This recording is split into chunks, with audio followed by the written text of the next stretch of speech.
Hello' নমস্কাৰ মই মোৰ চেনেল মইনাজ ব্লগলৈ আপোনালোকক পুনৰবাৰ স্বাগতম জনাইছোঁ। ষষ্ঠীৰ দিনা গৈছিলোঁ কামাখ্যাত আৰু আজি হ'ল সপ্তমী আৰু এয়া ঘৰত পূজা দিছোঁ ৰাতিপুৱা আৰু গধূলি আহিলোঁ দুৰ্গাৰ পূজালৈ।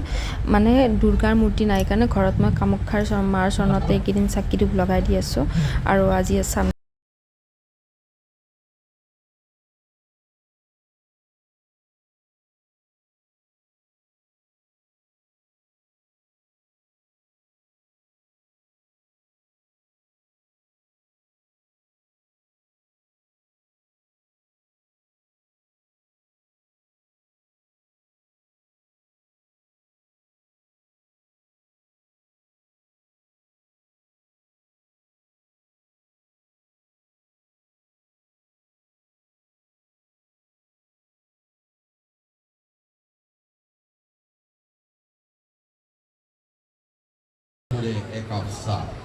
এয়া থিয়েটাৰ চালোঁ আৰু ইমান দুখ লাগিছে থিয়েটাৰখন চাই। সকলো মানুহে কান্দিছে আৰু ইয়াৰ লগত মোৰ এয়া প্ৰথম থিয়েটাৰ চাই আমি আহিলোঁ মীনা বজাৰৰ ফালে।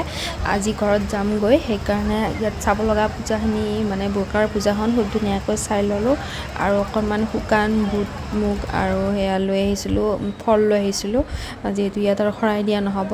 দুৰ্গাত এইখিনি দি দিলোঁ। তাৰপিছত আমাকো এই মন্দিৰৰ ফালৰ পৰা মাহ প্ৰসাদ আৰু হেৰি দিছে, ভোগ দিছে।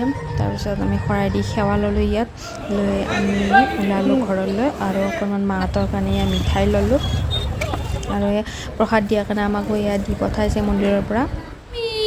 মামি আহিলোঁ, মই আহিলোঁ। ইফালে এয়া মোৰ ৰুমটো আৰু মই আহি লেতেৰা কৰা আৰম্ভ কৰি দিওঁ। টপলা এয়া ঘৰ আহি পাই দেউতাক চাৰ্ট দিলোঁ, এনেকৈ ইহঁতক কিবা কিবি দিলোঁ আৰু পূজা বুলি দি কিনে এয়া মায়ে নিৰামিষ ভাত বনাই থৈছে সোমবাৰ বুলি।